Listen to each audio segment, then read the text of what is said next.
KP మంత్రి కందుల దుర్గేష్ మీడియాతో మాట్లాడుతున్నారు. లైవ్ చూద్దాం. ఇవాళ పలానా కులానికి కొమ్ము కాస్తుందనో పలానా దానికి చేస్తుందనేటువంటి మాట చెప్పగలుగుతారు. అదే సమయంలో అన్ని కులాలకి చేసిన విధంగానే కాపులకు కూడా న్యాయం చేసే విధంగా ఇవాళ కూటమి ప్రభుత్వం చేస్తున్న ప్రయత్నాన్ని మీరు ఎలా కాదనగలరు?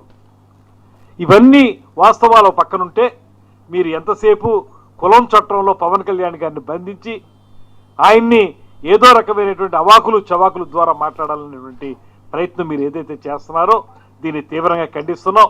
అంతేకాదు ఈ విధానం మీరు ఎలాగే కొనసాగిస్తే అసలు ఈ రాష్ట్రంలో ఒక పద్ధతిని తీసుకొచ్చిన వాళ్ళు మీరే. ఎక్కడైనా ఎవరైనా రాజకీయంగా విమర్శిస్తే, ఆ రోజు మేము జనసేన పార్టీ తరఫున విమర్శిస్తే, ఒకవేళ నేను విమర్శిస్తే మళ్ళీ వెంటనే అటు పక్క నుంచి మా సామాజిక వర్గానికి చెందిన నాయకుడి చేత మమ్మల్ని ఖండింపజేయటం, ఇంకొకళ్ళు ఎవరైనా చేస్తే వాళ్ళ సామాజిక వర్గం నుంచి ఖండించేలా చేయటం, ఇలా కులాలకి మధ్య గొడవ పెట్టేటువంటి, కులాల మధ్యలో గొడవ పెట్టేటువంటి ఈ రకమైన వ్యవహారాన్ని, ఒక వ్యవస్థని తీసుకొచ్చినటువంటి పార్టీ మీ పార్టీ కాదా? ఏనాడైనా మీరు రాజకీయాన్ని సమస్యను దృష్టిలో పెట్టుకుని దానికి సంబంధించి పరిష్కారం కోసం మీరు విమర్శలు చేశారా?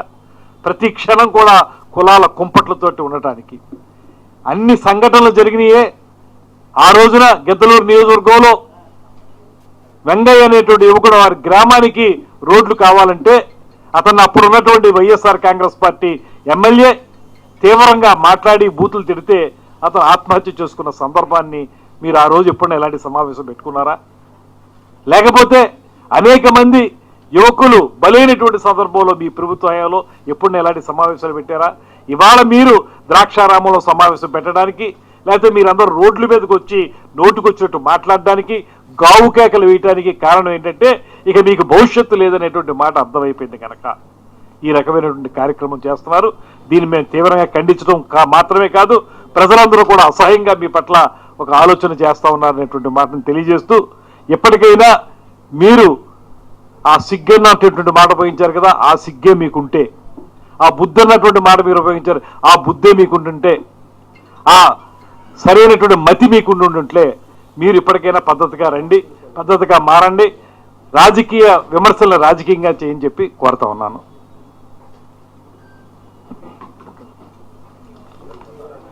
ఏది జీవో ఏముంది వెళ్ళచ్చా?